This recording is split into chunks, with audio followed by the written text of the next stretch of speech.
The moment my mom said, "You're not half the woman your sister is," I swear the room stopped breathing. Even the clock on the wall seemed to freeze.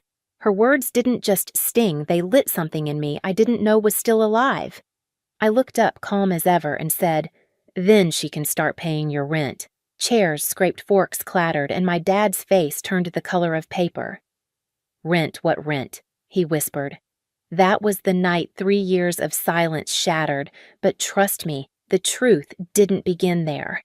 It started long before with one desperate call I'll never forget. Before I tell you how it all unfolded, tap like and tell me where you're listening from. I want to know if you've ever had to draw a line with family, so I know I'm not the only one. My name is Lily Hart. I'm 28, and from the outside, my life looks stable: steady income, clean apartment, predictable routines. I manage finances for a logistics company near Portland's harbor where numbers always balance and rules make sense. I wish families worked the same way. Every Friday night, I drive 30 minutes to my parents' house in the suburbs. It's been our tradition since I left for college, a family dinner, though it feels more like an unspoken contract. No one's allowed to miss it. If I say I'm tired, Mom calls until I answer. If I don't, Dad sends a message that reads like a joke, but isn't. "This family has a seat for you. Don't leave it empty." So I go. I step into the same house. The same smells: Mom's roast chicken, Dad's cologne, Ava's perfume that lingers long after she hugs me hello. And there's the same lineup of framed photos along the staircase: Ava's law school graduation, Ava receiving an award, Ava smiling beside my parents. My degree hangs somewhere in the hallway near the laundry room. At the table, conversation always starts and ends with her. Ava just won a new case. Ava bought new furniture. Ava might make partner next year. My dad's eyes light up when she speaks like she's telling stories from another world. My mom laughs too loud at every word, touching Ava's hand, as if she's holding a trophy. When the attention shifts to me, it's usually to compare. "You've always been the quiet one, Lily." Or, "You were never as ambitious as your sister, but that's okay." I nod, sip my wine, and pretend the comments slide off. But they don't. They never do. Because every time my mom boasts about Ava's success, I remember the nights I stayed up crunching numbers, transferring money from my own account to keep this house, their house, from falling apart. They never saw it. They never asked. They just believed I was fine because I never complained. They call me the calm one, the responsible one, the one who doesn't need attention. But even the quiet ones reach a breaking point, and mine was coming fast.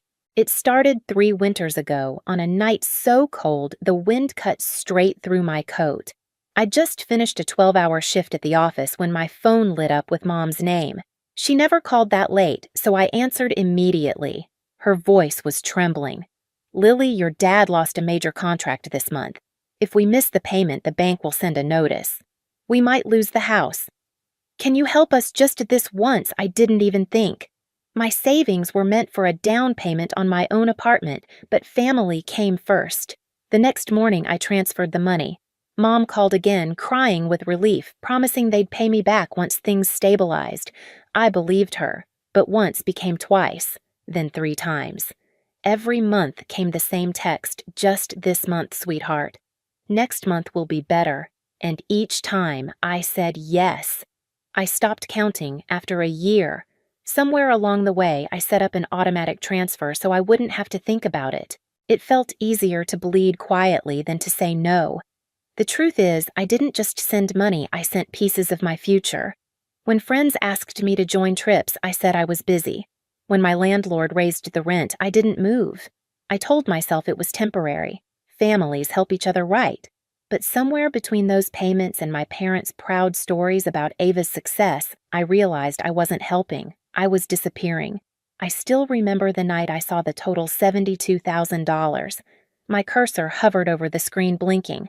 That was my down payment, my dream home, my independence gone. What made it worse wasn't the money. It was the silence. No one had ever thanked me. Not once. During every dinner, my father toasted to Ava's achievements, my mother bragged about her clients, and I sat there knowing I'd quietly kept the roof above their heads. The next month, when Mom texted again, "Can you help just this once?" I didn't reply. I opened my banking app, found the automatic transfer, and hit cancel. The confirmation popped up small and simple.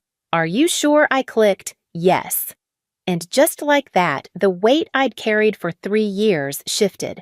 I didn't know it then, but that single click was the start of my revenge. Not the loud kind, but the kind built on truth and proof. That night, after I canceled the transfer, I sat at my kitchen table for a long time, staring at the glow of my laptop screen. My hands wouldn't stop trembling. For 3 years, I had tied my worth to those payments. Every dollar felt like proof that I was a good daughter, a reliable one.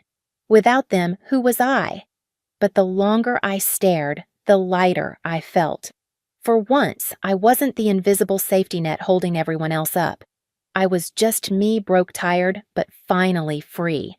The next morning, I woke before sunrise and went for a run along the Willamette River. The air was sharp mist curling above the water. My lungs burned, but it wasn't pain, it was something cleaner, clearer. Each step felt like peeling away the weight I'd carried since that first desperate phone call. From that day on, I started rebuilding, not for them, but for myself. On Thursdays, I joined a small cooking class at a community center downtown. It wasn't fancy, but it gave me something I hadn't felt in years, peace. No one there knew about Ava, or my parents, or the 3 years I'd spent saving a house that wasn't mine.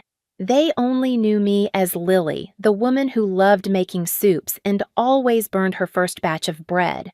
At work, I threw myself into projects. Numbers were still my language, but now they had purpose. My boss noticed. One evening after I stayed late running reports, he stopped by my desk. "I like your precision," he said. "You see things other people overlook." That compliment stayed with me longer than any praise my parents ever gave. Maybe because it was honest. Maybe because it was earned. 2 months later, a fintech startup in Seattle reached out. They wanted someone to lead their new financial analysis team. The offer was bigger than anything I'd ever imagined, 40% more pay plus company shares. I didn't hesitate. I signed the contract and packed up my Portland apartment. Moving to Seattle felt like shedding the last skin of who I used to be. The city air was cold, the skyline unfamiliar, but I loved every second of it. My new place was small, modern, and mine. No one's shadow reached me here. Still, some nights I'd sit on the floor, surrounded by old folders, proof of every transfer, every receipt, every message that began with just this once. I couldn't throw them away. Not yet. Because deep down, I knew this wasn't the end. My parents' silence would never last forever. And when the truth finally came knocking, I intended to answer with facts, not tears. 6 months after I moved to Seattle, I thought I'd finally closed that chapter. New city, new job, new peace. Until one morning, my phone buzzed with a message from Mrs. Whitaker, my parents' elderly neighbor back in Portland. "Hi, dear. I just thought you should see this." A photo followed a wide white banner stretched across my parents' porch. Big red letters read, "Congratulations, Ava Hart, for preserving the family home." For a second, I thought my chest had stopped working. I zoomed in, blinked, but the words didn't change. The house I'd kept afloat for 3 years was now her victory story. My vision blurred, the screen trembling in my hand. They hadn't just ignored what I'd done, they'd erased me completely. I sat there for a long time, the sounds of the city muffled behind me. Then something in me shifted. It wasn't anger this time. It was clarity. I opened the drawer under my desk and pulled out the folder I'd kept all this time. Inside were the payment logs, bank statements, screenshots of messages, every number and word that proved the truth. I'd built my life on proof. Now it was time to use it. That night, I compiled everything into a single presentation file labeled Simply Truth. I wasn't sure why I did it, habit maybe, or instinct, but deep down, I knew a day would come when I'd need it. The day arrived sooner than I thought. One evening, my cousin Nina called. "Hey, Lily. Just so you know, your parents are hosting a big family appreciation dinner this weekend.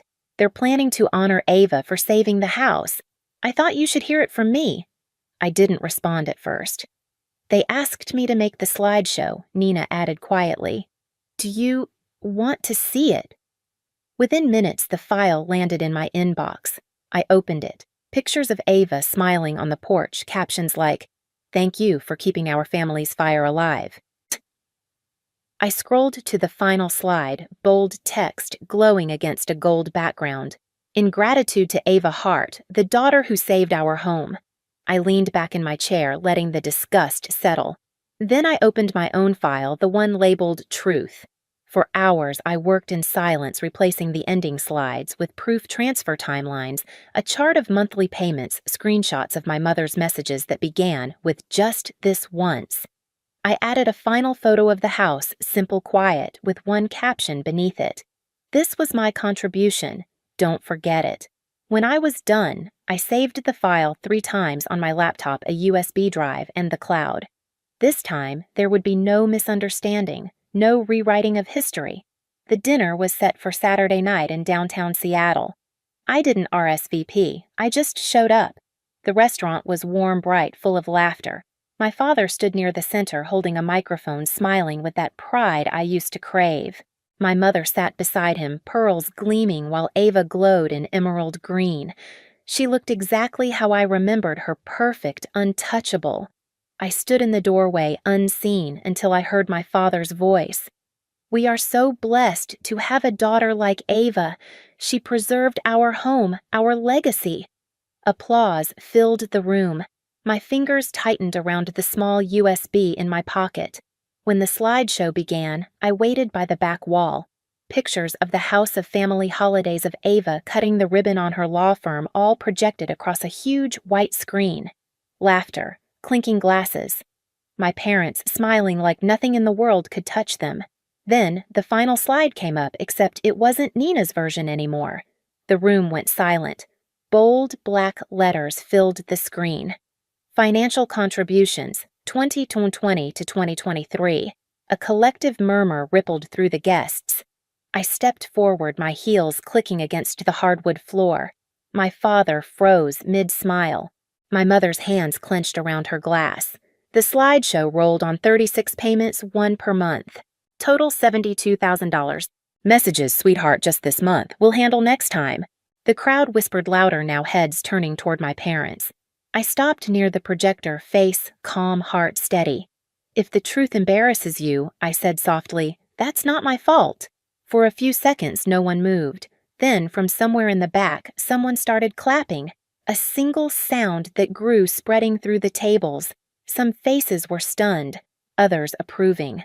My father's complexion drained to gray. My mother opened her mouth, but no words came out. Ava's eyes glistened, her lip trembling. 3 years, I continued. $72,000.